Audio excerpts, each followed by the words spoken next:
Welcome back, Bills Red, to another Minecraft Bedrock Edition tutorial. Now today I have before me the ultimate tree farm of your very dreams. And the reason it is the ultimate tree farm is because at the same time you are harvesting logs, you also have the added capability of harvesting leaves at the exact same time. So how the tree farm works is very simple. You can take any one of these 5 different tree types here. All these will work with this actual farm. That means you can get oak, spruce, birch, jungle, or a normal oak logs from this tree farm, and you can also get all these different types of leaves at the same time too, including the flower azalea, all completely automatically while you are AFK. Now, while the system is massive and very complicated, there is just basically 3 separate switches that you have to figure out when it comes to actually operating this farm. So if you're going to harvest just the wood, not the leaves, be in 1-player mode, turn the entire tree farm on, put some saplings in this dropper up here, and then simply just get down here and start planting. It will start bone mealing our sapling, grow the tree up, harvest the tree, and you can simply stand right here and just hold the right click. And then as soon as the tree grows and it gets moved out of the way, you can go ahead and plant another one. And if you're doing this for a longer time and you want to AFK, just throw a stack or 2 of saplings in the dropper up here, and then as soon as I plant this, we can see that this dropper is going to dispense that sapling there. And that's how your saplings will be replenished in your actual inventory. Now that is just if you want to harvest just the logs. Right now all the leaves are being broken into saplings and such, and all that is going right down into these 3 chests here, which is where all your extra leaves and saplings will come out. Now, if you're interested in also harvesting the leaves, then what you have to do is, before turning the entire system on, so just going to turn off real quick, I'm going to go ahead and turn it to 2-player mode. So how we are doing the actual leaf farming is, instead of moving the leaves around, which is actually not possible because anytime a piston pushes a leaf, it actually breaks the leaf, whether it's naturally generated or placed by the player. So because we can't move the leaves, we are moving the player. How we are doing that is using a rail line down below, and we are simply moving the player around, harvesting all the leaves, and then we are harvesting the wood from the actual tree before growing the next one. So that, in short, simply have run 2-player mode, turn the entire system on, and I'm going to use a command block to simulate the other player being here, planting that tree. So the tree grew, and you can see nothing happened, and that's because it is waiting for the other player to go harvest those leaves. So what you're going to need is a minecart, and you're going to need some sort of efficiency 5 hoe. Then you're going to come around to this backside. Down here, I got a rail line. All the player has to do is simply place the minecart, hop in, make sure they are in /game mode survival, aim straight up, hold left click, and then just at the very beginning, just go straight forward, and this will harvest all the leaves. It will make its way all the way around, and as soon as the player is done harvesting or doing 1 lap, the tree will be harvested, the logs will be taken aside, and then it's going to grow the next tree, and the cycle will begin again. Now you will see here, especially with the taller trees, you are not harvesting all the leaves. Now this is intentional. The reason we are doing this is to make sure that we are always getting more saplings than we put into the farm. That way this farm could run technically infinite. So this tree farm handles all your leaves, all your saplings, and all your wood needs that you could possibly need for any farm or build. Now once you have finished harvesting all the leaves you desire, so either that means your entire log queue maker is full, or you are simply just done, just simply break your minecart and turn the entire farm off. Now, if you're going to come back here again later and you're going to switch right back to 1-player mode, so that's where you're just planting the tree saplings and you're not actually interested in harvesting leaves, there is one more step you're going to have to do in order to transition from 2-player to 1-player mode. If you're always going to be in 1-player mode, it doesn't matter. Just make sure the system's off when you turn it on to 1-player mode. But then the other thing you need to do is you need to come all the way down here and then press this button. This button right here simply switches the system and resets everything. And that should clear the leaves all around the tree, just like this. And then next time you turn the entire system on, it should remove that center log. Now the reason why your entire system ends the entire cycle with a tree in the very middle is simply to prevent you from planting any more saplings. If there is no tree there, for example, if I simply quickly turn it on and then turn it off, that's going to clear it.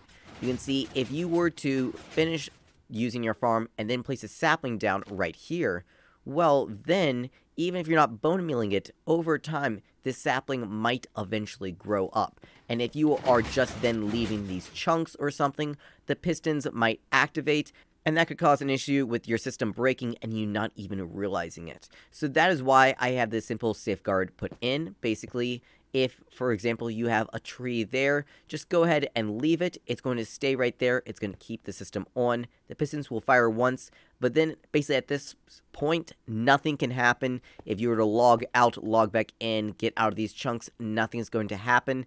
And the only time these logs will get removed will be next time you turn the entire system on. Now there's one more lever to this farm, that is this yellow lever right here. And to know when and why you need to use this, we first need to understand the mechanics behind growing trees in this farm. So this farm is a total of a 5x5 area, where the tree is of course planted right down here and is growing up from here. Now trees have special rules when it comes to growing them. Whenever you plant them down somewhere, they're looking in a 5 block area. So that's going to be 2 blocks on either cardinal direction of the tree, and then it's also going to be looking at the vertical direction. Now because very little trees actually are trying to grow any leaves down here at this base level does not count. But basically every single time there is a block above the tree that is within this 5x5 cube around the tree, this block right here will stop this tree from growing. No matter how hard you bone meal it, it's just going to never grow. So that is why we got to make sure that there is no solid blocks in this area. If there is, for example, a leaf block from a previous tree growing or whatever, this leaf won't actually stop the tree from growing. So this is the same thing, for example, pistons. If we have any pistons within this area right here, the tree will not grow unless, for example, it's not actually blocking the leaves. So for example, here, Minecraft tried to grow one with a too tall stem and then leaves. Because this piston was below this and it was just interfering with air blocks, it was able to grow it. But if it was trying to, for example, grow a tree with leaves right here, coming all the way out to where this piston is, then that piston would stop the tree from growing. So because of that, we do have to make sure that this area is clear at all times. Now, how we are doing that is simply by using double piston extenders to clear the logs out of here, and then using slime and honey blocks, we are simply sticking to the logs, bring them out, then double piston extending them over to this side right here.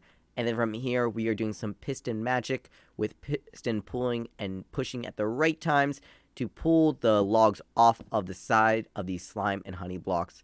And that will get them right here in this chamber, and then push them on their very merry way. Now that does mean that some trees are more difficult to farm than others. Oak trees, when they just grow straight up in a straight line, are very easy to farm. Our honey and slime blocks are going to be able to pull those straight back. That is not going to be a problem. The only time this is a problem is when you get the really big oak trees, like for example that one down there. That only happens, and that can only grow if it has enough height to grow. So even in a 5x5 area, if the tree has enough height available, the oak tree might grow all these different little spurts out here to the side, and it is a lot harder to actually farm and deal with all these side logs. So that is what we have this little branch up here for. This is simply a vertical flush double piston extender, and so you can see right now the glass is up there, and if I flick the lever, then the entire glass should go down 2 blocks.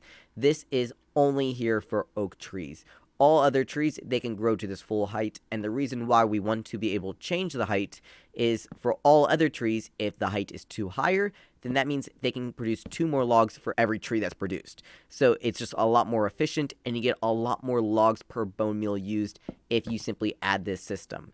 If you don't have this system, then that means the max height any and all of your trees is going to be this height right here, which is not ideal. So that's why we have a lever right here to change those heights. Now, for the other trees this farm can produce, for example, if I simply clear out this oak tree, birch trees are also very simple. They simply grow straight up, but they can grow taller and they will remain straight. So that is pretty good too. Spruce is the same way, except they have many times that they are really small and many times that they are very large. So spruce is a little bit more sporadic on how consistent it is at producing all its logs. Now, where things get tricky is from jungle on. Jungle, thankfully, if you keep it small enough, it will stay in a straight line. The only time it gets wonky is when you have a 4x4, which this tree farm will not work with. For those same reasons, you cannot do dark oak trees. Those require 4x4, so these logs will never be harvested from this farm. Now, because of other growing techniques, for example, the acacia, which grow in a really weird pattern, kind of like this, and they come out here. This is roughly the smallest acacia tree you can get. We cannot farm these with this tree farm. That log layout simply will not work. Same sense here, the mangrove trees. If you've seen these, you know we're just not going to talk about the mangrove trees. They're impossible. And then the fungus, crimson stuff. These are nether trees. We're not going to talk about them. Now, there is one other tree that this farm can handle. Surprisingly, it can handle the azalea trees. Now, the azalea trees, you would think, are just like the acacia. They grow in this really weird function pattern right here like this. And this is outside our 5x5 area. But using the same method we had before, where pistons will actually block the trees from growing, if we have a piston or some sort of other solid block right here, this log will never actually grow. And then if we simply have pistons here pushing these logs together, it is in reality just one tall straight log. So because of this, if we do our piston timing correctly, we are able to funnel all the azalea trees into a single tall area, and that means you can farm azalea leaves, jungle leaves, spruce leaves, birch leaves, and oak leaves, all using this one farm right here. Now, how the game works when it decides what type of a tree and how big or tall to make the tree, there is multiple different variations of every tree and multiple different orientations, and Minecraft has to figure out which type of tree orientation it is going to grow whenever you are bone mealing the tree. Because of that, some trees have fewer variations than others, and that means it requires less bone meal to make it, especially when you are in a confined area like this. So when in my personal testing, and just a heads up, this is not going to be the same for everyone, but just to give a general idea, some trees are easier to grow than others and require less bone meal. So I thought I might as well put this in while I'm at it. So the best trees to grow in here is surprisingly the azalea trees. The azalea trees, you get around 750 logs, and that'll take around 5 stacks of bone meal. Now, the next best one is the birch. The birch, you get around 1,000 logs. It will require 11 stacks of bone meal. Now, the third, or I guess fourth best, is kind of tied between oak trees. We gives you around 750 logs and 15 stacks of bone meal. And the jungle, which has the ability to grow taller than the oak.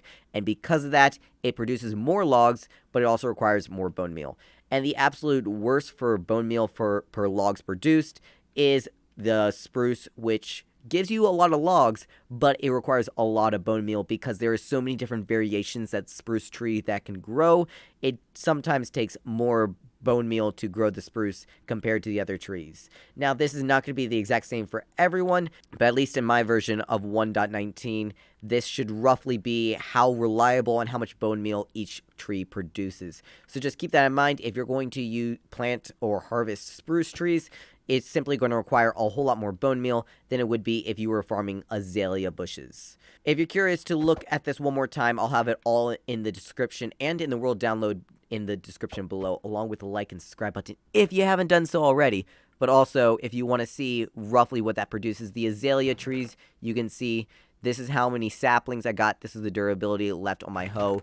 This is how many leaves I got produced from the azalea, flowering azalea. This is how many stuff I got from the normal azalea. You still get roughly the same amount of azalea and flowering azalea leaves, regardless whether you use the flowering azalea or the normal azalea bush, surprisingly. And then if we come up here, we can see this is how many birch leaves. And yeah, you get a lot of birch leaves whenever harvesting those here. Oak, you can see just how many oak leaves you get. That's a lot. Spruce is not quite efficient, but you still get quite a lot. And then jungle, you also get a crazy amount of leaves from this farm. So if you are harvesting leaves, this farm is very productive, and these leaves can be turned into bone meal if you don't need all of them. So there's a great easy way to recycle right there. Now, all these logs that are being collected from the actual tree farm itself through a very complicated mess of pistons, movement, and piston magic going on right here is being pushed this direction and is making its way straight on over to this cube maker. Now, this cube maker is where all our logs will be stored, and you can have multiple of these cube makers to collect as many or as few logs as you want. Now, each of these cube makers here, if you have its full size, you can have around about 1,000 logs per cube maker. So right here, I have just one set up, But if you want to get really complicated, you can put a total of 4 cube makers like I have shown here, or from this point on, you could actually have even more than this. So each cube maker you can add another 1,000 blocks of storage to hold all these logs. And then each cube maker also adds about another half hour to 40 minutes worth at this farm before the cube maker fills up completely. The only other thing to note when it comes to this farm is the cardinal direction. So basically this farm can be built any direction, any way, regardless whether it is in a chunk border or not. But of course, if you are building this on a server and you want to be extra cautious, then try to build this within a chunk that is the safest bet you can do. That way, whenever you're loading in or out the chunks, it's going to load in as one unit. Now, if you are building this and you're hoping to harvest leaves at the exact same time, that is perfectly fine. That just means you have one limitation, which means that the logs from your farm have to exit out either the southern or the northern cardinal direction. You can do this either with a resource pack like this, or just plant a sunflower down wherever the sunflower faces, that is always east. So the two opposite sides, or the two adjacent sides to wherever the sunflower is facing, is going to be south and north. So you just have to figure that out ahead of time. Make sure your logs, or where you're planning to actually have your cube makers, is at least starting out either the north or southern direction. This just makes sure that when we're doing the rails for the actual leaf farm, the rails all line up like they should. If you don't do this, the tree farm will still work, but the leaf farm underneath it will not. When it comes to the actual build itself, it is a relatively compact build. It is 14 blocks long by 16 blocks wide, and then 18 blocks tall from the very bottom to the very top, all the way up here. And then when it comes to the cube makers can really be as big or as small as you want them to be. If you're going to build just one cube maker, the entire width of this is going to be 17 blocks long, 15 blocks wide, and 9 blocks tall from top, or from bottom to top. And then from here, if you were to add in more cube makers like this, the dimensions for each individual cube maker stays roughly the same, and you can simply, using pistons, move the logs absolutely wherever you want. So when it comes to building more than one cube maker, there isn't really a size chart I can give you. I can just more tell you how to build each cube maker and how to move all the logs properly, which is what I'll be doing at the end of this video. Now, if you have any questions or comments about this build, just let me know down in the comment section below, or join my Discord, and right there we have an amazing community who can try to help answer any questions you have about this farm. Now, when in doubt, check over your redstone twice and reference the world download. Those are your two best options for this entire farm. But without further ado, let the tutorial begin. So once you have your material list together, your entire area is going to look something like this once you have it all cleared out. Now, ideally, I would recommend building this in the sky where you have plenty of room, but if you're building this underground, just make sure you have a 14 long, 16 deep, and 18 tall area, and that is just going to be for the tree farm section of this. Now, in the emerald green is where I have the extra 2 block gap, because right here, this is a 14 by 14 perfect square with a little extra add-on right there. Now, if you're going to ever use this for a leaf farm, then just make sure you have it oriented right for the cardinal directions. Sunflowers always faced east, so that's an easy way to figure out directions in your world. So that means this is south, this is north. Logs either need to go out that direction or that direction. I'm going to have my logs go out my southward bound direction. So that means right there, that is going to be what's 16 blocks. 16 blocks is going to be either your south or north direction if you're harvesting leaves. And if you want to get a visual of where the trees will actually exit the farm, they will be 4 blocks in, 7 blocks up. That's where the base root of the actual log tree is going to be coming out. But this will make more sense chronologically later, but just to give you a visual representation of where the tree's exiting the farm itself. Now, we're going to start right there at that emerald block. That emerald block is almost at the midpoint, basically, coming in 7 blocks. So 1, 2, 3, 4, 5, 6, 7, and then coming in another 7 blocks forward, you're going to come to this emerald block. So from here, we are going to go up a total of 6 blocks. So 1, 2, 3, 4, 5, 6, and then you can break all the extra dirt. For that, this is our source block. This is where all our trees are going to be grown. And if you come over here to your tree, that should be the base of where the tree is, because this is where all our trees are going to be grown. Now, if we are to look at our tree, or where our trees are going to exit and then come straight back from there, so this is my eastward direction. right there, we are going to have a dispenser right like that, and you can break the temporary block. This is just to give you a better idea of where we are looking at this giant open map. Now, what we're going to do next is we are going to come a total of 3 blocks out here to the side. Then we're going to have a terracotta block right here. It needs to be some sort of type of glazed terracotta. Break those 3 temporary blocks, and then put 2 terracotta blocks on either side of the original. Coming back from here, we are going to come back 1 block and have a row of 5 honey blocks, just like this. Then you can break your temporary block, and then you're going to go ahead and place a row of 5 slime blocks, 5 more honey blocks, and you're just going to keep doing this until you have a total of 3 slices of each. So that means you need a total of 3 slices of slime blocks and 3 slices of honey blocks, which should be 6 blocks tall. And once you have that, you can go ahead and create a terracotta border coming up all the way around it. And if you want, you can keep the corners, but you don't actually need those, so those are not part of the material list. And then we'll just bring this all the way straight down. And then the 2 side wings are going to be 2 blocks thick. So just like that. And we're going to do the same thing on this side, coming all the way up like that. Once you have all the terracotta blocks placed in, we are then going to grab a bunch of fence gates. And these need to be placed on top of each of the slime and honey blocks. And once they are put on, you then need to open each and every one of them. And once you have all this in place, it should look something like this. And then turning clockwise 90 degrees, we're then going to grab our sticky pistons, and we're going to come back a total of 4 blocks. So 1, 2, 3, 4, break the first 3, and then we are going to create a little bit of a grid like this, like that. And then we're going to come up all the way to the top of where we have all our terracotta blocks, just like that. Then we're going to have an inward facing observer, and we're going to have a row of 6 of them coming all the way up and coming straight down, and we'll have a row of 6 sticky pistons facing out. And then on each of these, we'll have an open fence gate, except for the very bottom one, which will be a lower facing slab. Should look something like this. Then grabbing our observers again, we'll have observers facing in right off the side of those sticky pistons. Coming all the way up, come right down here, we're going to have 6 normal pistons pushing out. Then we're going to grab our sticky pistons, and we're going to have another one of these 2 thick grids of sticky pistons coming all the way straight up. And if everything's lined up right, these normal pistons should line straight up with your logs. And this will be how all the trees are exiting the farm, right like that. Now, all these previous slime blocks and pistons we've placed earlier has been to clear leaves. So they have been able to been 1 block higher because almost no trees actually produce leaves right here at this base level. But when it actually comes to claiming logs, there is a log at this base level, so we do need to make these last bits 1 bit longer. So we're going to need the observer, we're going to need a normal piston, and 2 sticky pistons, just like that. And that will make sure that all our logs are contained, and that should line straight up with the base of this tree stump. So this entire thing should be 7 blocks tall, where all the other ones are only 6 blocks tall.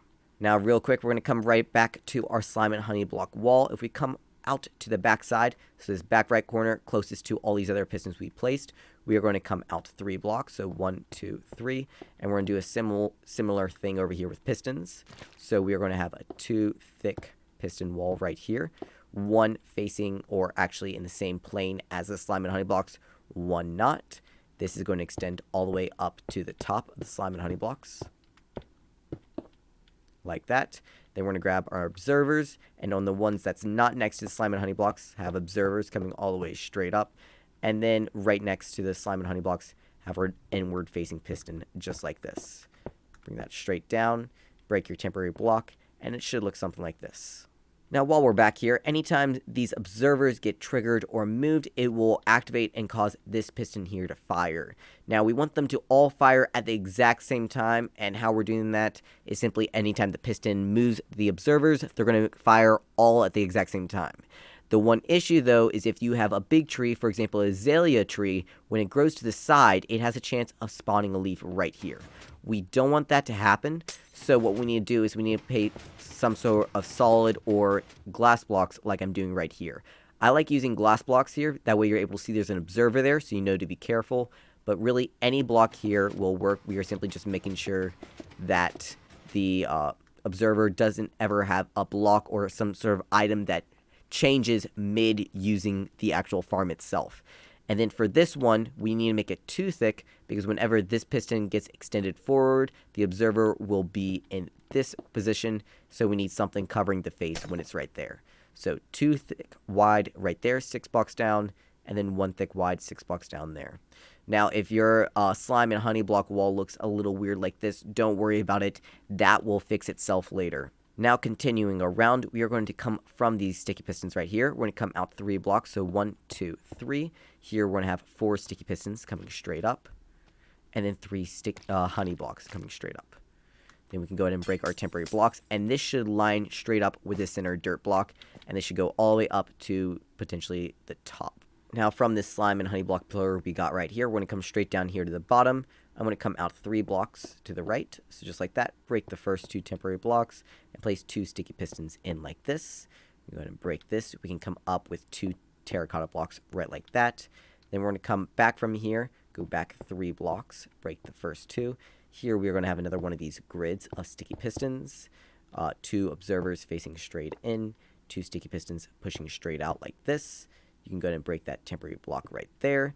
Then we're simply going to come up, have 1 more terracotta block, 3 temporary blocks, break the first 2, 2 more sticky pistons facing straight in, and you can break that right there. Now coming around from this, if we were to actually create the box right here of where we need to keep the area open, that would be right like this. Right here is where the player is going to be actually placing in all the saplings. So if we come over 1 more block, right here is where we're going to have more pistons. So I'm going to come back a total of 4 blocks, break the first 3, and I'm going to have a 2 wide sticky piston thing going up. This should be a total of 6 blocks tall, just like that. And then we're going to have observers on this side facing straight in, and then we're going to have sticky pistons on the other side. And then grab your fence gates again, and we're going to have 6 fence gates going all the way down. Have a fence gate on the very bottom one as well, and you can go ahead and break these temporary blocks we placed right here. And we will worry about this area right here in a moment. The only other thing to do is on each of these observers, we need to do the same thing. Put glass or solid blocks, something in front of these observers to make sure they don't accidentally get triggered. Same thing goes for these right here. Go in just like that. And then we do need to make sure the center area is contained. So any little pockets like this, fill in with either glass or solid blocks. I would recommend glass in a lot of these cases. That way you're able to actually see what's going on, but it doesn't have to be glass. And we'll just close this right around like this. Now you can do glass along the top of most of this, but when it comes all the way over to where we actually have our slime and honey blocks where they're moving, we need to use terracotta. That way it doesn't accidentally grab to those blocks themselves. And just continue your glass line all the way around from like this. And if we come all the way down to the ground, same instance here. We can use glass blocks here, but we need to use terracotta everywhere else that the slime or honey blocks might be touching. So once you have placed in all those blocks, your entire area here should be contained, minus this little window right here where the logs are exiting the entire farm. And it should look something like this.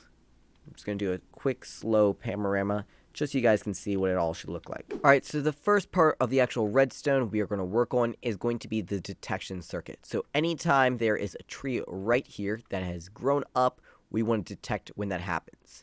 Now we are doing that using a comparator, and what we're doing is simply whenever there is a tree here, it's a solid block, and we're able to read through that and detect bone meal from the other side. So it, one, will only work if there's bone meal in the dispenser, so that way the farm will basically shut off if there's not enough bone meal there. So that's one cool feature. And the second thing is, it is an easy way for us to detect when it grows up. So what we're going to do is simply come down here, have temporary block right there, downward facing hopper, and comparator right there, solid block right there.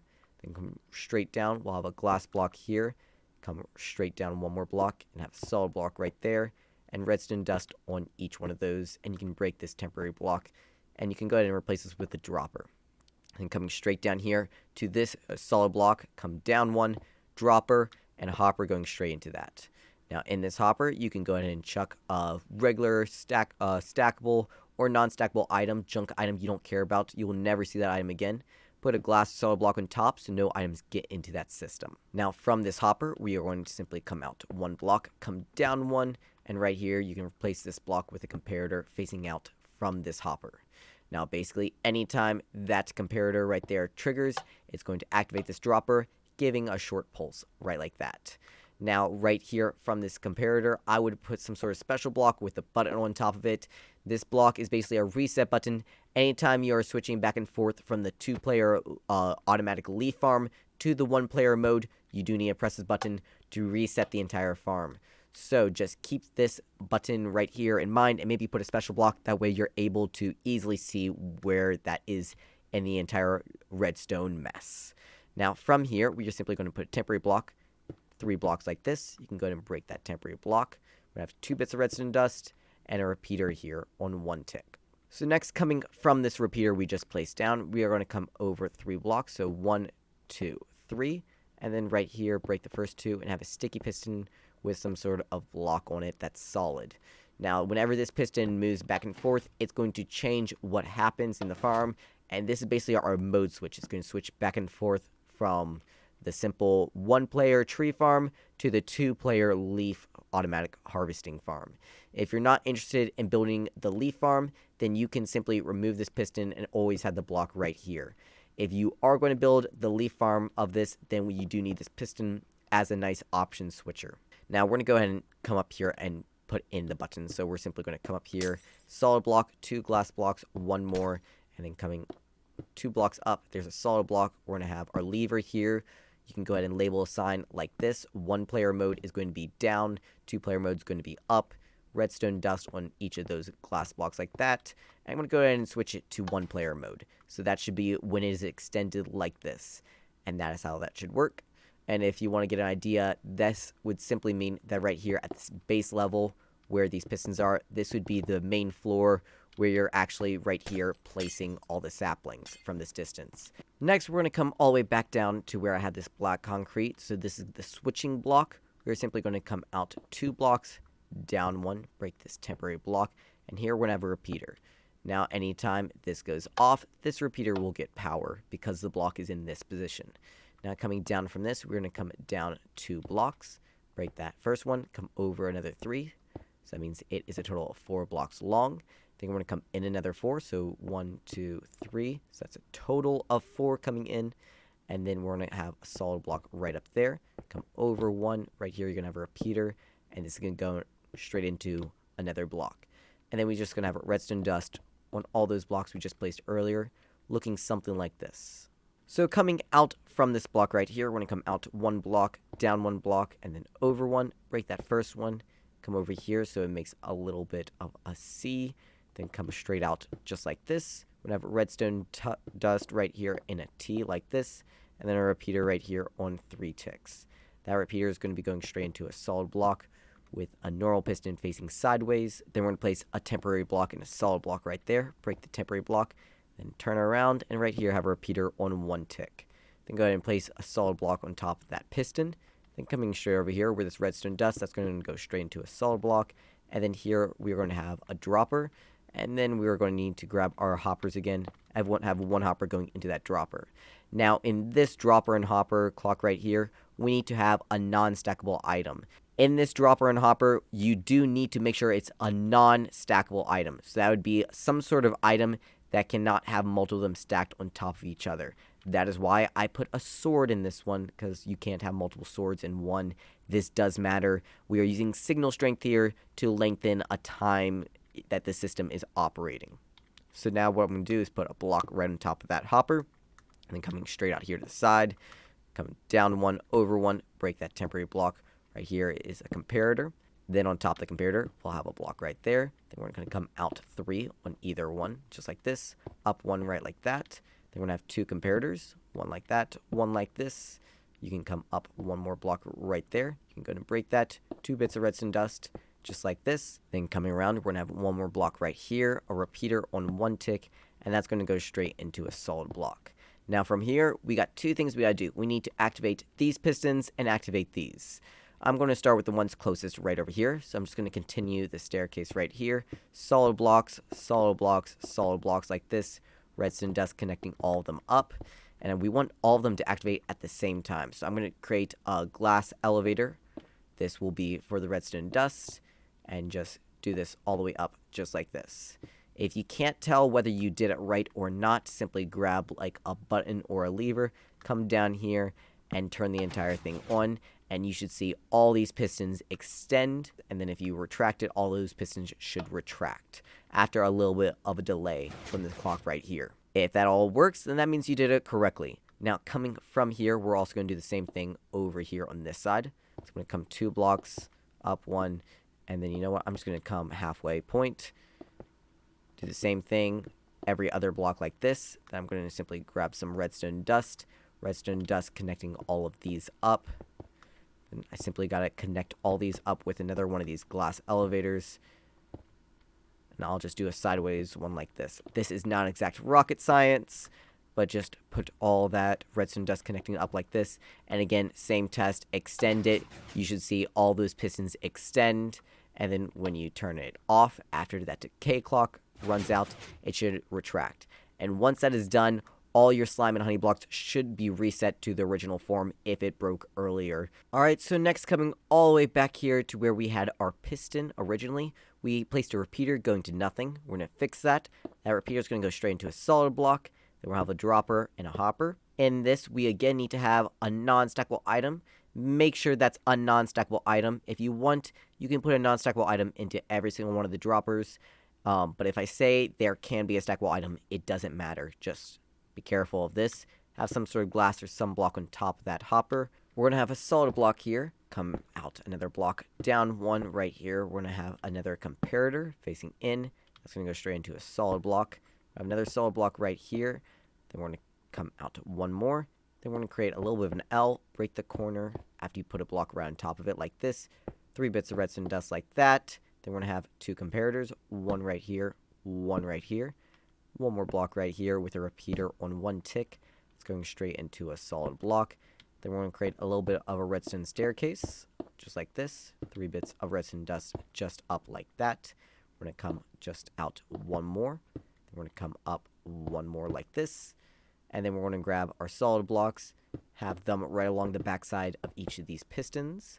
We are just simply wiring up almost our last piston wall, right like that. And then you have another glass block right here. And we're just going to create a little bit of a glass elevator up here to the top with redstone dust on each of those coming all the way down. Like that. Now, if you were simply come all the way down here, grab your lever again, fire this side up, you should see this entire wall of pistons extending. And then if you simply turn it off, after the delay runs out, you should see everything come back in. So now we're going to come all the way back around to our original dropper and hopper we played with at the very beginning. So this is where we have our button right here to kickstart the entire thing. Come around to the other side, and we're going to have 1 more comparator taking a signal out from this hopper. From the comparator, we'll come out 1 block, come over 1, then right here we'll have a bit of redstone dust, a repeater on 1 tick, then we'll have another solid block, and then come over and down 1 more. Redstone dust on each of those. And then we're going to have a normal piston right here, and a redstone block right there. Then we're simply going to place a temporary block, solid block right there. Here we're going to have a repeater on 1 tick. So now whenever this redstone block gets pushed over, it should turn on this repeater. Then from this repeater, it's going to go straight into a solid block. And we can have 2 solid blocks here, a glass block, and then an upward slab. This does need to be a slab. You're going to go ahead and put 3 bits of redstone dust right there, 2 comparators like this. And then you can have a solid block right there. Now, what we just built right here is a simple decay clock, and what this is doing is if we simply have a torch right here, whenever this decay clock is on, that's going to turn off our bone meal system, and then whenever the decay clock is on, it will turn off it. So it's kind of an inverse for what you think. Now, how this is going to work is we're going to have a piston right here to the side. Now, from this piston, we are going to have a downward-facing observer, and then we're going to have an upward-facing observer right on top of that. Now, to keep any clicking noises, I'm just going to temporarily move this redstone block right there, and now we'll temporarily turn on that decay clock. Now, from these observers, we're going to have a temporary block and a dropper right here. Break that temporary block. And coming up 1 block, we'll have a dropper right here. You're going to have an observer coming straight out of the first dropper. Coming up here, you're going to need a temporary block, downward-facing hopper, and then a repeater right here on 1 tick. Now, right here, if we break our temporary block, we have left room for a nice and easy item elevator. This item elevator will be constantly pumping all our bone meal from our storage down below all the way up here to bone meal the actual sapling. So if we come straight down here to where our bottom one is, so that we just put in a total of 5 droppers going straight up into that top dispenser. And then here you can have a hopper line or just a simple double chest. And this is going to be your bone meal double chest where all your bone meal will be fed into the system. And it might be smart, at least for the very beginning, to just go ahead and grab at least like 3 or 4 stacks and put that in this top dispenser just to give it a kickstart. That way, when the comparator actually originally detects items, there is enough items to give it a high enough signal strength for the farm to actually do anything. Now, believe it or not, we've really done quite a bit for this actual farm, and it is time to put in the collection area. The collection area is going to be covering all this redstone here, so I wanted to put most of it in first. So the first thing I'm going to do is figure out where I want all the output of my items to be. The hoppers are all going to be at this level, and I think they can all fit into 3 double chests right here very easily. Now, these 3 double chests can easily just continue being 1 or 2 hopper lines, pumping all those items out to a sorting system or a composting system. That's a very easy install that you can do after the fact. But for now, we're going to have all those items go into these 3 double chests. So I'm going to go ahead and break these temporary blocks I placed earlier. And now I'm going to grab my hoppers, and I'm just going to look straight up. Here I am in this back corner. And then I'm just going to come straight back from here, just like this. And then I got to come through this hole, come to the back side. It's going to go under this glass block, come all the way back until you are at the corner. Then you're done. And then you're going to basically do the exact same thing for this one, coming straight back like this to this back wall. Then over here for this one, I'm simply going to cover up this entire area right here. So these 6 hoppers are all going to that chest, just like that. I can go ahead and close up this area with a glass or solid block, doesn't matter. Then jumping to the other side, we can just simply fill in these rest of these gaps right like this. And then we have a downward facing hopper here, so if I have another hopper facing like this, if any items fall on top of that repeater, it should go into the hopper line like that. So the exact arrangement of these hoppers shouldn't matter. You shouldn't get that many items that it should really be a bother. But in here, in one of these chests, you should find all items from every single point. And if you want to make sure you put in enough, you should just look down from the top and see 10 hoppers on this side and 10 hoppers on this side, and that should be good. Now, there is a 1 block gap all the way around this, so you do need to go ahead and put glass or solid blocks covering that gap. Doesn't matter exactly what type of block it is, so long as it is covered up to contain all the items in the actual collection area itself. Now, because of where we are in the system, the next part is going to be the leaf farm extension that's going to be putting in all the rails and the actual little circuitry required in order to do it. If you are not building the leaf farm of the sections, just simply look down below in the video. There should be different sections or bookmarks marking the end of the actual leaf farm extension section. So just skip to the end of this because there's plenty more redstone to do. But if you're here to add in the leaf farm segment or you're not sure and you want to build it anyway, let's get into it. So first we're going to come straight back to where we have our black block, or this is basically our transition block. And I'm going to go ahead and switch it to leaf mode, or the 2-player operation. So coming straight down here from this block, we're going to come back 2 blocks. Have a bit of redstone dust, and then we're going to come straight up, and then we're just going to make a little bit of a redstone line like this. Now, this redstone line is going to follow this green line right here, so 1, 2, 3, just like that, 3 bits of redstone dust, and then we're going to have 2 bits of glass right here, 2 bits of redstone dust, and this final bit of redstone dust is going to go straight into a solid block. Now, from here, you can go ahead and place in a floor right like this. And this is where our actual rail line is going to be kept. Now, I'm going to go ahead and create a little bit of a passageway going through here. I'll replace some of these blocks afterwards, but this will just give me enough room to actually build here. I'm going to go ahead and put in a floor. You're going to need solid blocks here, and then 2 more of either block. Here's going to be 2 powered rails, and then, of course, the original powered rail at the very beginning. Now, the one other place is you need a solid block here, because here's going to be a detector rail. Whenever the minecart comes back through and goes over this, that's going to power and let the system know it is ready to harvest the tree and break the rest of the leaves that are remaining.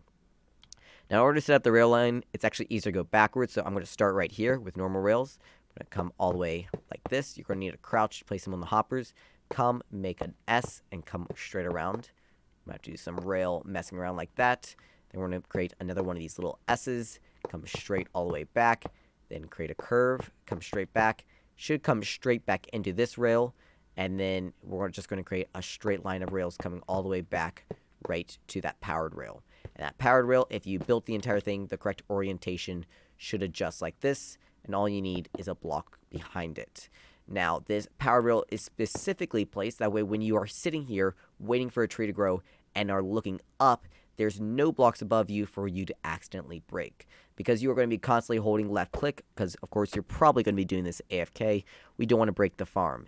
Now, glass is easy to break, so we're going to put some wood planks right here to make sure if you're using the hoe tool, then it's going to take a really long time to break this wood, so even if you have a slow start, you shouldn't break it.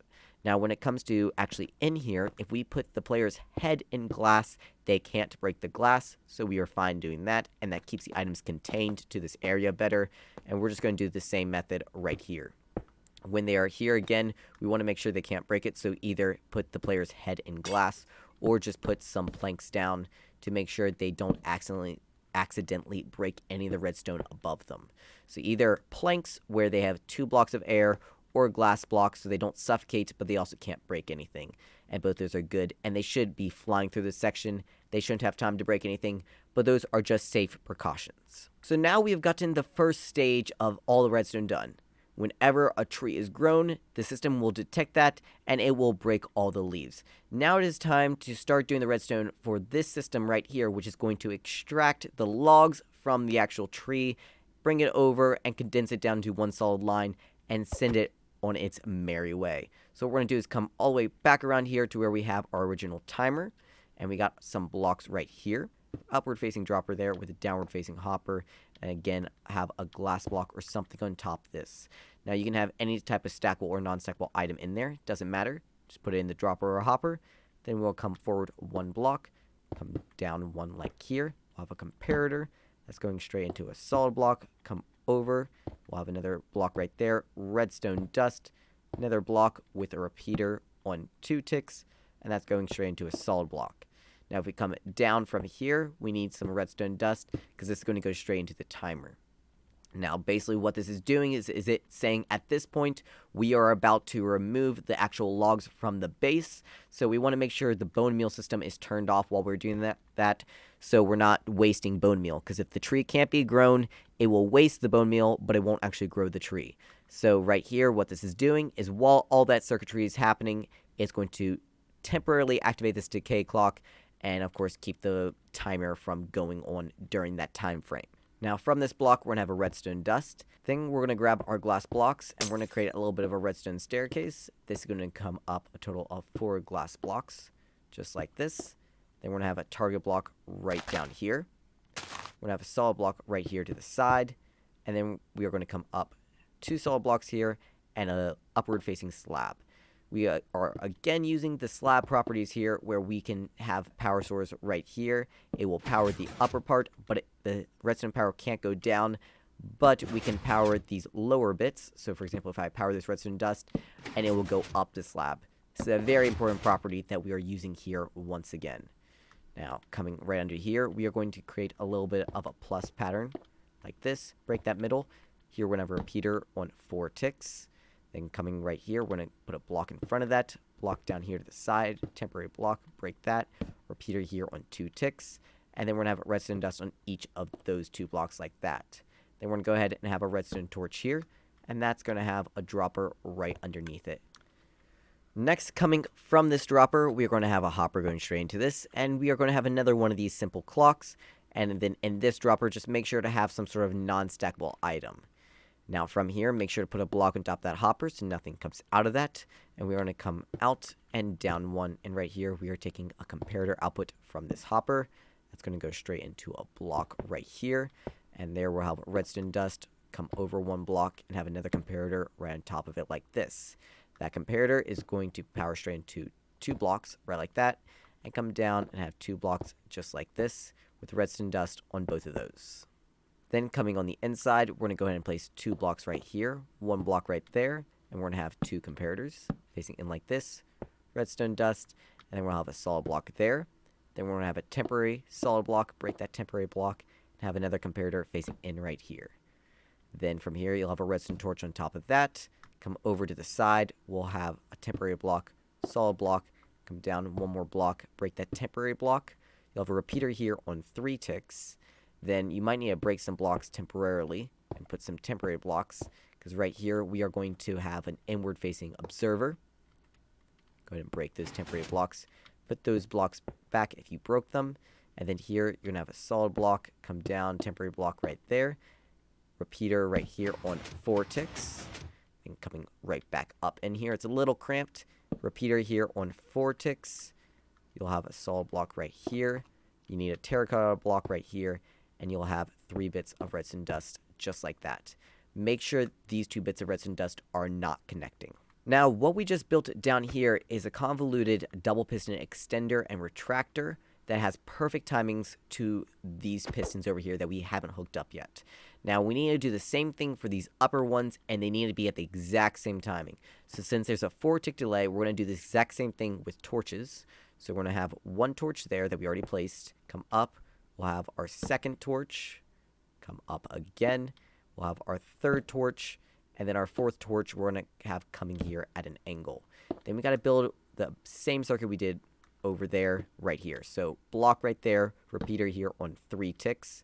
2 temporary blocks. Break the first, come around, maybe break a block. Go ahead and put an inward facing observer. Just like that. Go ahead and break that. Right here you need a repeater on 4 ticks.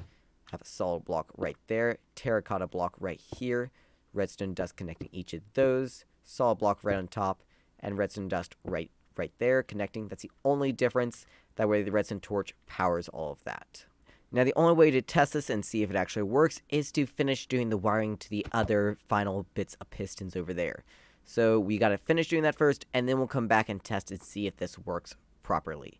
So what we're going to do is we're going to come right back here to where we have a repeater on 2 ticks coming straight out. We're going to come out 1 block. That's going to go straight into a solid block. Here have a repeater on 4 ticks. It's going to come right around to a redstone dust. Then we're going to come down, have 2 blocks there, break that temporary block, and have 2 more repeaters. Each of these on 4 ticks. It's going to go straight into a solid block, come out 2 blocks, break that first. Here we're going to have a repeater, but this time this repeater's on 3 ticks. Then we're going to come out 1 block, go up 1, just 2 blocks like that, 3 bits of redstone dust. Coming around 180, we'll have 3 blocks right like this, block right there, and then we'll have a repeater here on 4 ticks and a repeater here on 1 tick. Redstone dust. 2 more blocks right here. We'll come down 1 block. Go ahead and break that top, and here we'll have a repeater on 3 ticks, and that is going straight into a solid block right there, and then we'll have a normal piston facing straight up from there. Then go ahead and grab some glass or solid blocks. It doesn't matter, but this is going to be covering every single one of our observer heads, just like that, all the way up here to the top. And if we want, we can go ahead and put 3 blocks, go ahead and break the first 2, and have a downward facing piston. Now coming all the way back down to where we have our redstone here. 1 more bit of redstone dust. We'll have a solid block here, redstone torch, solid block, redstone torch. And now we need to set up where we're going to wire all these pistons. Now we need each of these pistons to activate at different timings, so we have to activate each of these individually. So how we're doing that is we're going to activate our right side pistons first. It's just 2 blocks like this. And then we're going to activate these pistons over here. So how we're going to do this side first is we'll have redstone dust here. And then we're going to have a little bit of a redstone staircase using glass blocks once again. And it's going to come all the way up like this, all the way up here to the top, and then redstone dust on each and every single one of those glass and solid blocks we just placed. And if I was to come down here and break this torch, we should see all of those pistons extend and none of these. Then if I put the torch right back, then coming straight down here to where we have our redstone torch, we're going to have 1 more redstone torch right here, come out 2 blocks, break the first, redstone dust. It's going to go straight into a solid block, come out to the side. Here we're going to have a repeater on 4 ticks. That's going to go straight into a solid block, break that temporary block, and have a redstone torch right here. That's going to go straight up to a block. You have redstone dust there. And then we're going to make a little bit of a redstone staircase like we did earlier, just coming straight up like this, all the way up to the top. solid blocks right here, and then redstone dust in all these empty spaces we left. And now if I was to take off this torch, we should see this entire side extend, which does happen. Good, and I can replace that torch. Now the only other thing that happens up here is we have a target block right up here at the top that is activating a torch. And then right here to the side, we have an upward facing dropper. Going straight into that dropper, we will once again have a downward facing hopper. In it, a stackable item or non-stackable, doesn't matter. Have a glass or some sort of block on top of that hopper. Then we'll have 2 blocks right here, solid or glass, doesn't matter. Comparator, repeater on 3 ticks, and then we can break the temporary block, put a block right there. Alright, so at this point, it is actually a really good opportunity to test the entire system.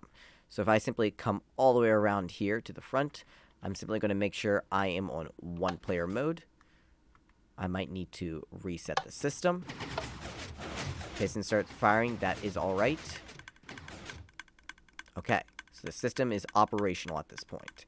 So now what I'm going to do is I'm going to simulate a tree growing. Now if you're doing this in survival mode, you're going to be careful because pistons are going to fire everywhere. I'm going to place a block right here. It's going to detect that. It's going to think it's a log. It's going to come out. It's going to extend over. It's going to get collected and then pushed out right here. If that does not happen, my guess is one of your timings on one of your repeaters is wrong. So go back through and make sure all those timings are exactly as shown in the video, because this is timed right down to a T. There is a little bit of slowness to this actual system in order to make sure it's reliable in servers and all the stuff like that. Now, if your system's all hooked up right, you should be trying to dispense bone meal if your system is loaded with bone meal at this point. Now, in order to make that clicking stop, we need an on-off switch. So for now, I'm simply going to make a temporary on-off switch with a redstone torch right here. That's my on-off switch. Now, in order to make a more permanent on-off switch than just putting a torch right there, we're going to come all the way up here, back to our beginning area. And I'm going to place a solid block here and a solid block here. And we'll have the lever right here on the ground. And this is going to be the on-off. So if we want it off, the lever faces up. On, we'll have the lever facing down. So since we want it off, I'm going to go ahead and flick it up. Then I'm going to come straight down from here, down 2 blocks, and then right here we'll have redstone dust. We should see power coming from it since it's on the off position.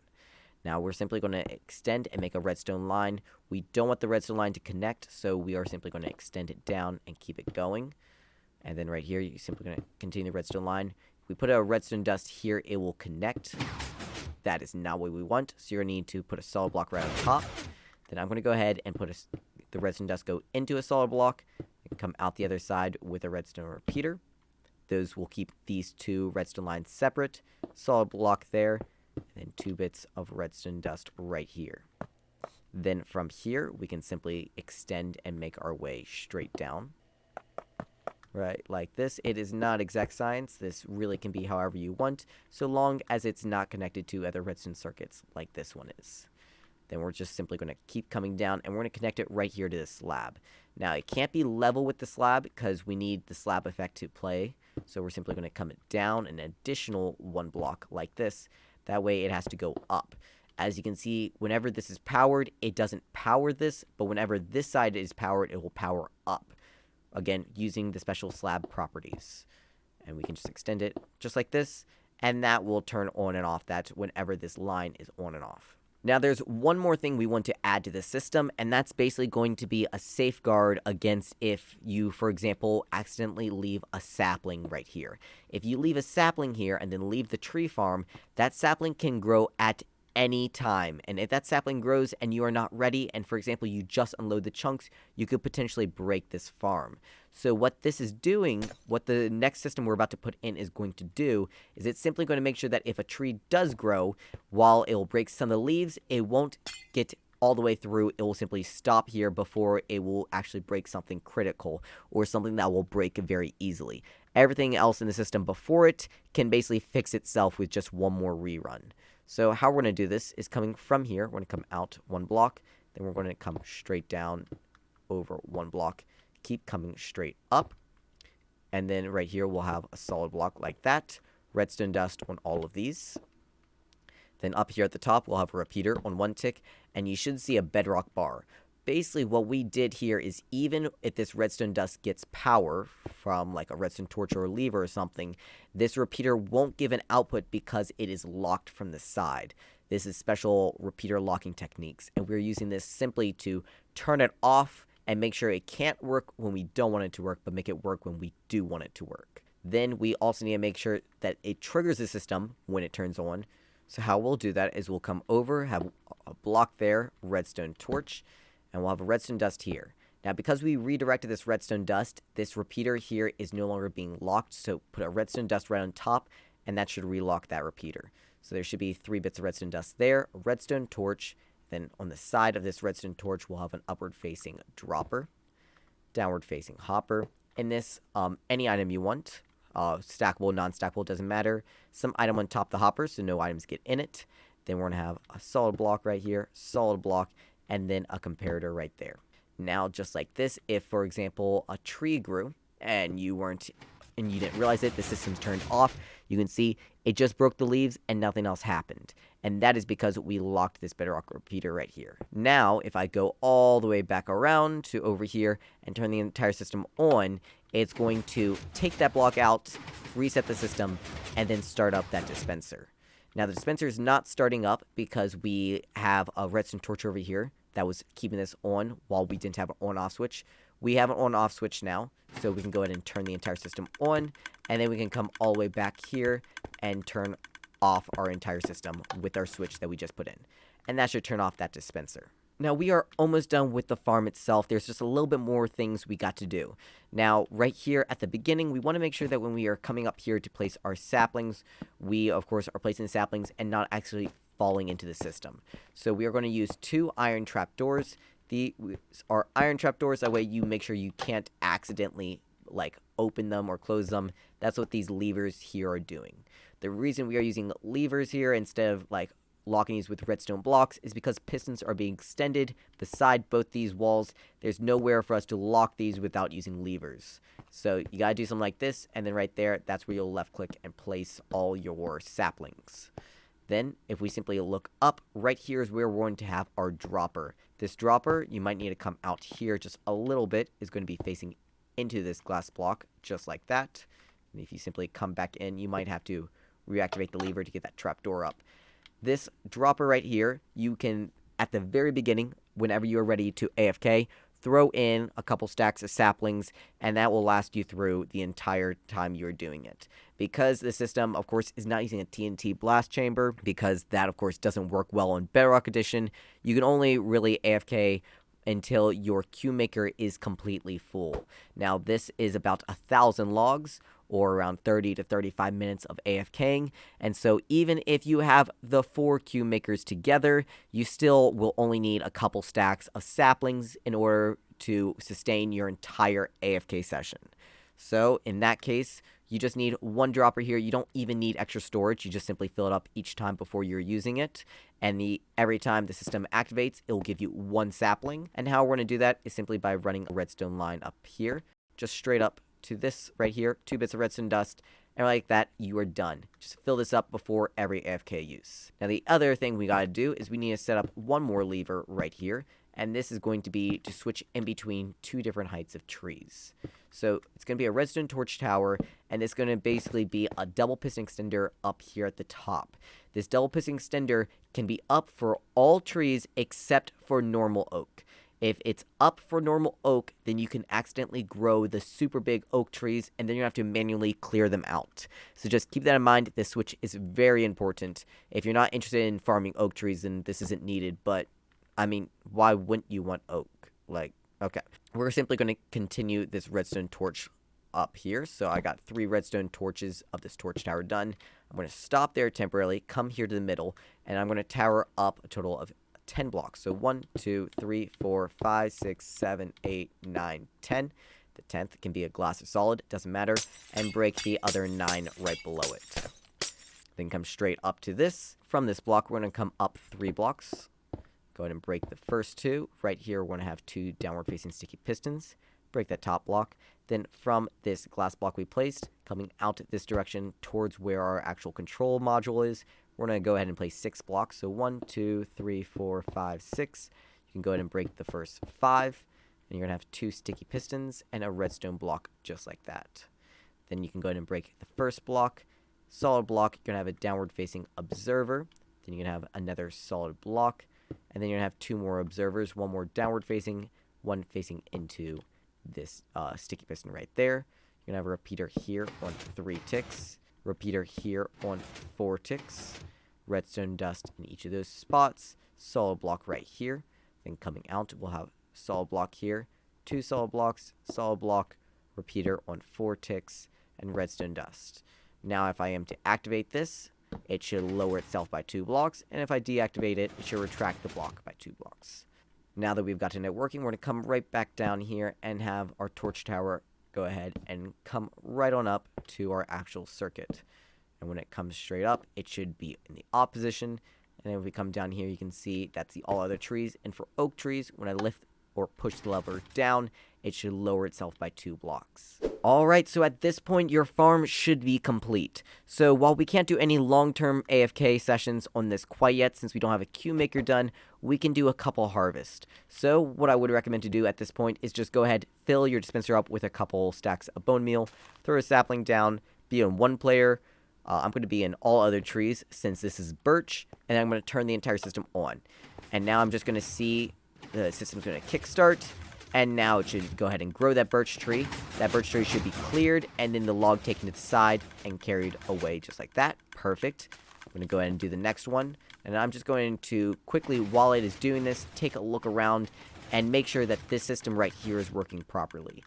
This part over here with the slime, honey, and the piston magic is the most complicated part of the system. So if you can make sure that this part of the system is working properly, then you can pretty safely assume everything else is working properly too. Alright, so now that we have tested our tree farm a bit and we know it works, it is time to build the Q maker.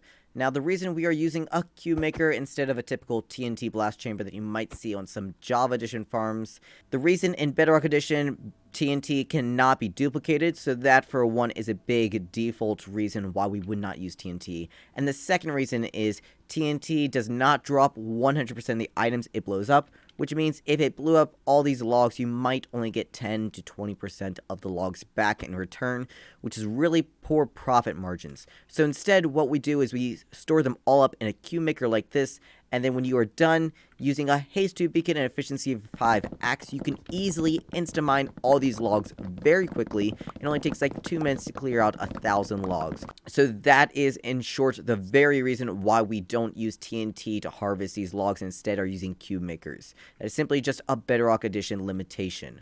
Now, while the Q maker is a limitation, it is also a strength. While one Q maker can only store around 1,000 logs, and that takes 30 to 40 minutes to fill up, you can have more than one of these Q makers hooked together. So here I have 4 Q makers hooked together, and this can last around 2 to 2.5 hours, and can store around 4,000 logs. So that is an easy way that you can store more or less logs depending on your needs and how big or how few Q makers you want to build. Now, when it comes to actually building these, I'm first going to show how to make one, and then past that, it's a little bit more work. So just watch how I make one first, and then I'll show you how to add more than one. So let's get into it. So to start off with, we're going to come straight back to our pistons where we are pushing out these trees. And from here, we are going to count out 13 blocks counting here. The reason we are pushing out 13 blocks is because pistons have a push limit of 12 blocks, and so 13 blocks it can't push. So 1, 2, 3, 4, 5, 6, 7, 8, 9, 10, 11, 12, 13. So right here, this is our 13th block, and the farthest block out that these logs can be pushed by that first piston. So now we need to move the logs from here, and there's really 2 directions we can go. We can either go this way or this way with easy piston movement, and I'm going to do what I did over there. So that was I pushed all the logs this way and had the Q maker push them all out this direction. So I'm going to do that is I'm first going to come out 2 blocks, 2 temporary blocks, break that first, and have 7 pistons right here. The reason 7 is because that's the max height of any tree coming from the tree farm. Now from here, this is where all our pistons are going to be pushing the logs this direction, and then we need to come out another 13 blocks. So 1, 2, 3, 4, 5, 6, 7, 8, 9, 10, 11, 12, 13. And then here we can simply step back 2 blocks and go ahead and put in our pistons.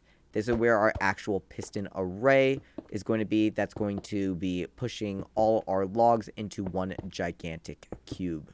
Now, this is only going to be 12 pistons long. If it was 13, that would cover up where the logs are actually coming in, so we don't want the 13th. So right here, I have 12 pistons, and then these all need to be 7 pistons high, because of course, that's the max height of any tree being harvested from this farm.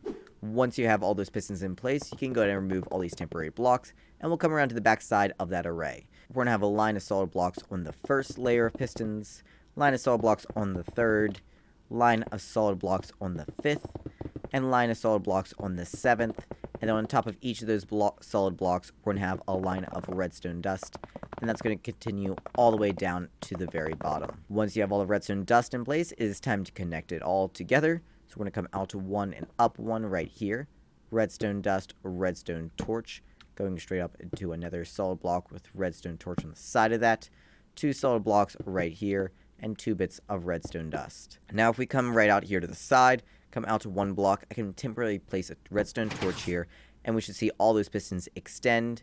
If we break the redstone torch, they should all retract. Now we want this entire system to activate once the logs have been pushed over by these pistons, so we're going to have them hooked up to this entire piston chain first.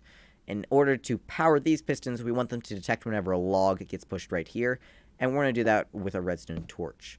Now, whenever there's a redstone torch and a solid block above it, which will represent any log, it will power a piece of redstone dust, and that is going to actually trigger the entire system.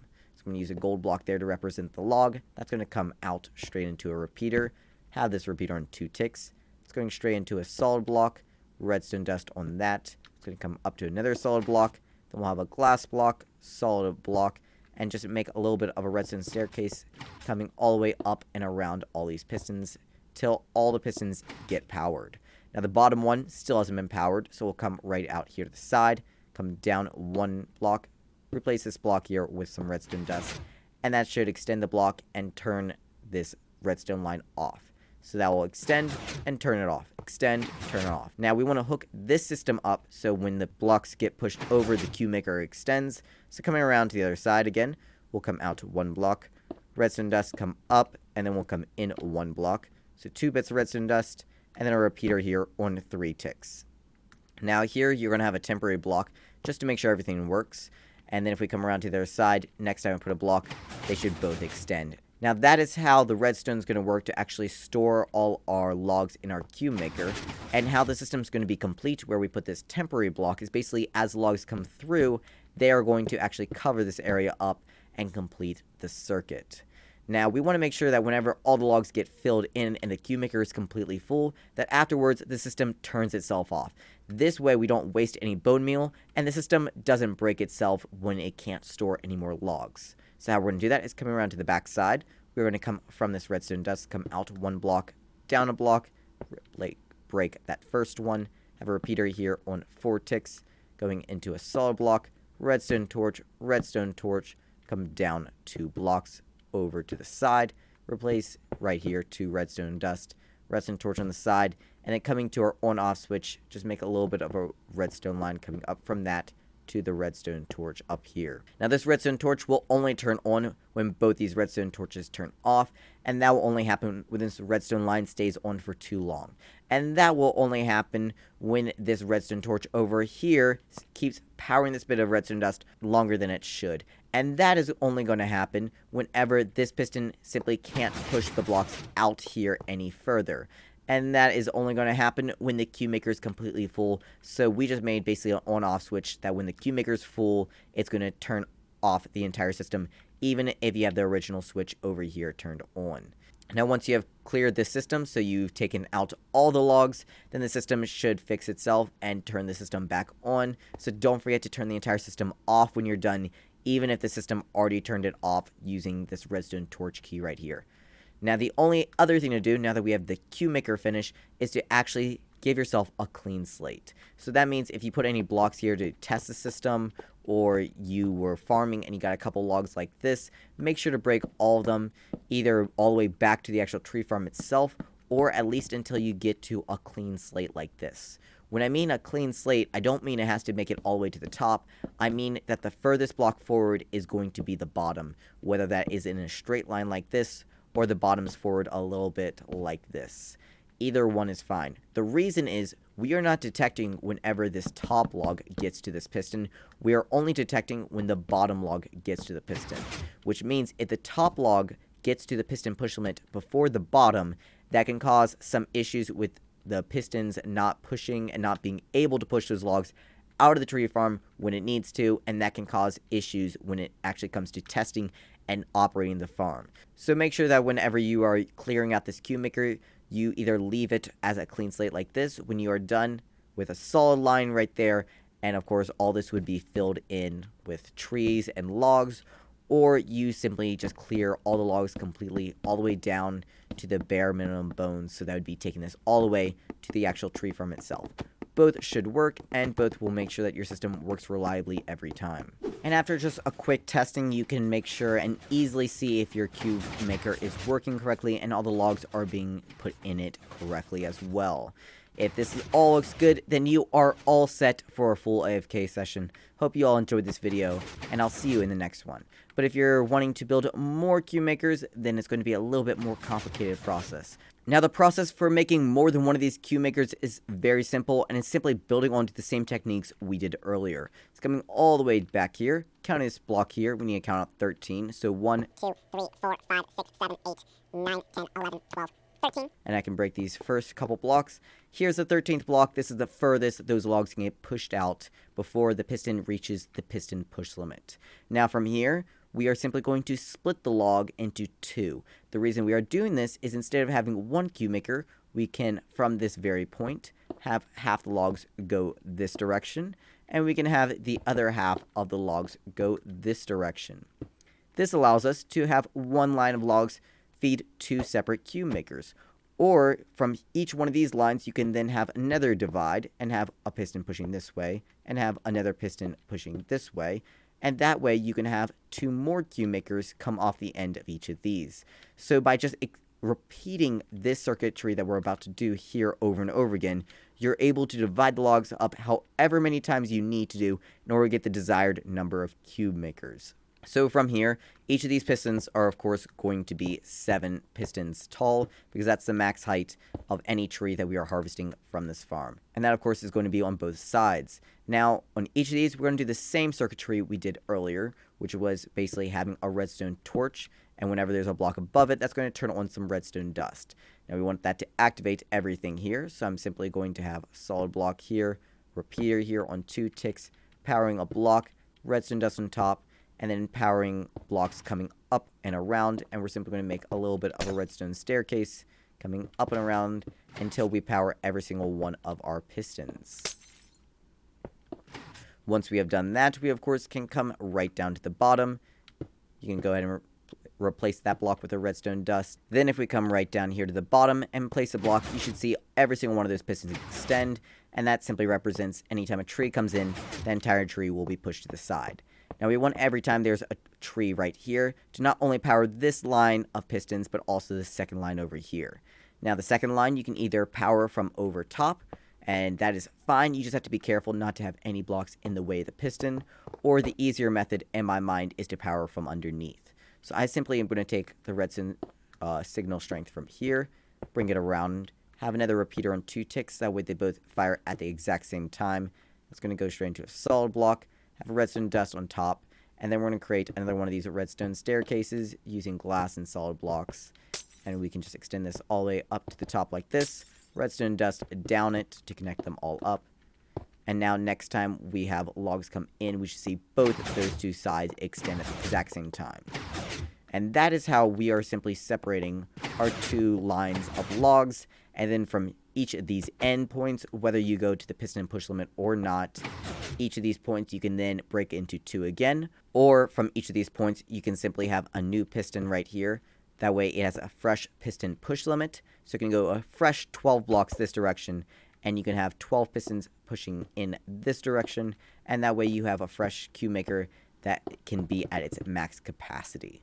So you're going to have a cube maker at the end of each one of these, however many you want to have. And you're simply going to be repeating these 2 circuits I've just shown in the video right here over and over again. If you want to see this in more detail, you can always check out the world download or rewatch this, but the circuit tree is not really set in stone. It can be really wired however you want, however it works for your world, realm, or server.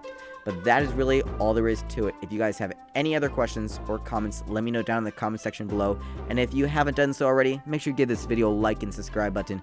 It helps the channel out a ton. But this has been Rocket Builder. I hope you all enjoyed, and I'll see you all in the next one.